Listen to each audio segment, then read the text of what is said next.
Hi, Gabriel Josiah here. Okay, we'll be looking at the fifth and final module in Unit 4, which has to do with case study exam differentiators.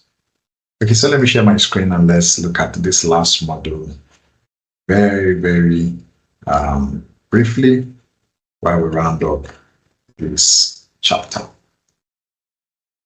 Okay, so from our previous case study examinations, the following have been identified as features that regularly distinguish successful candidates from those who failed. So I've spoken about the examiner's report, and the report has stated how successful candidates did it, and the unsuccessful ones also did it. So here are top 10 common differentiators or critical success factors for students. Very important. I've spoken about them, but let me re-emphasize as presented here. Number one, good planning. Like I said, and I can't stop saying it. Failing to plan is planning to fail, especially in case study. It's very important. You must have a very definite plan. So any student that fails to plan is automatically planning to fail. So for example, not practicing any pathfinder or past question and just going to the exam hall after maybe a few precinct analysis by tutors without practicing on that time condition by yourself as a student. That is planning to fail automatically. It's very important. And as you're planning, you also need to be strict on time management. Like I said, 4 hours for the exams is very little. Take that from me. Very little. As a matter of fact, as you're writing the case study, you find out that 4 hours is like 40 minutes. Very funny. So you must understand you need to be strict on time management. And as you practice under timed conditions, that's the only way you go enhance your technique on managing time very judiciously. This is to ensure that the whole exam is completed. Now, one of the pitfalls is student overflow requirement 1 and don't have enough time to look at requirement 2. I was a victim of that when I wrote the exams also. I spent so much time on requirement 1, and when the examiner or the timekeepers were already saying 30 minutes to go, I was rushing to requirement 2, and I couldn't finish requirement 2 before the time was up. But I was able to score 78%. Why?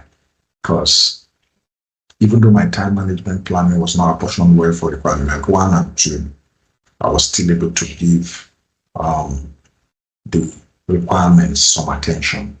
So a student asked me in one of the classes that, is it possible to attempt requirement 1 and pass the case study without requirement 2? And I told him it's a yes and a no. A yes in the sense that requirement 1 can get you through maybe 50% probably, but you can piss the examiner off by not attempting at least requirement 2, telling him that I know this, but the time is restrictive. So that's why I said it's a yes and a no. So by all means, I advise students, attempt requirement 2. Even if you're not able to finish, the examiner understands that with much more added time, you give him what he wants, and you'll be able to ace or get through the exam. In my own experience, I couldn't finish requirement 2. I was writing when they said time was up and how to submit. Coming out with 78% showed that I attempted requirement 2. So your good planning and time management is key. It's a major exam or case study exam differentiator. Number 2 is good quality written financial statement analysis that explains financial facts derived from the financial information to the appropriate audience. So good written financial statement analysis, being able to analyze the financial statement and communicate your thoughts based on the exhibits, the ratios, the financial information you're giving, the tone, like I've spoken about the tone and the formal tone you speak to whoever is listening to your report, mostly the board of directors or your supervisor or your employer. So it's very important. This is a key differentiator also. Next one is good quality financial data analysis properly explained to the intended audience. So after analyzing the numbers or the numerical data, you should be able to communicate them in form of reports. Give it quality, time, and delivery in the report. This is very important. Also, quality financial appendices cross-reference to the body of the report. It's a major case study differentiator. So at the exhibits area where you perform your calculations, you should be able to transcribe those calculations into the report. And when you are writing your report, you should be able to make reference to those appendices by saying see Appendix 1, see Appendix 2, see Appendix 3. It's telling the examiner, based on those calculations, you're explaining what the numbers mean. And don't forget, some of your board members don't have financial background or financial literacy. So you need to communicate in the language that is comprehensive. It's very, very important. It's a major case study differentiator. Also, the appropriate use of relevant materials from the scenario. Not all data are important in the exhibits or the information provided to you. So picking them, taking note of what you need to bring to bear your report, it's very, very necessary. Next one is development of analysis through judgment into reasoned conclusions and recommendations. So after preparing your report, you can't just leave it there like that. So you've identified the problem.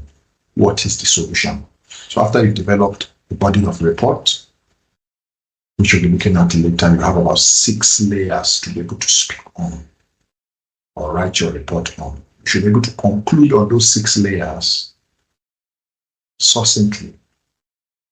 And your conclusion is, this is what I have found, which are your findings. Then the recommendation is those findings which come in form of issues and problems. What are the solutions to the problem? So your report is incomplete without appropriate conclusions and recommendations. This is very important for the case study exam. To ace the case study exam, your report, I say that again, is incomplete without appropriate conclusion and very, very comprehensive recommendations.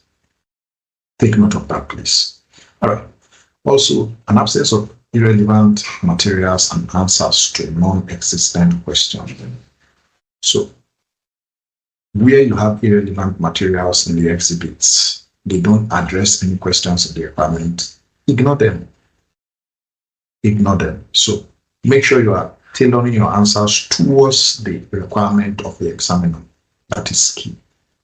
So references to appropriate economic and industry factors, including ethical issues, professional skepticism, applying them, and ethical issues takes 4 marks in your body of report, both for requirement 1 and requirement 2. That is 8 marks. So you must point out what you're skeptical about from the whole case or scenario given to you, and the ethical issues. You must be able to identify the ethical issues.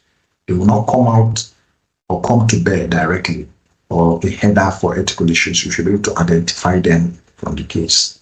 Maybe the organization is not compliant with good waste management practices. That is an ethical issue, for example. You should be able to point that out in the case. Very important. Your demonstration of professional skepticism and challenge assumptions in the case is also what I've spoken about on applying skepticism.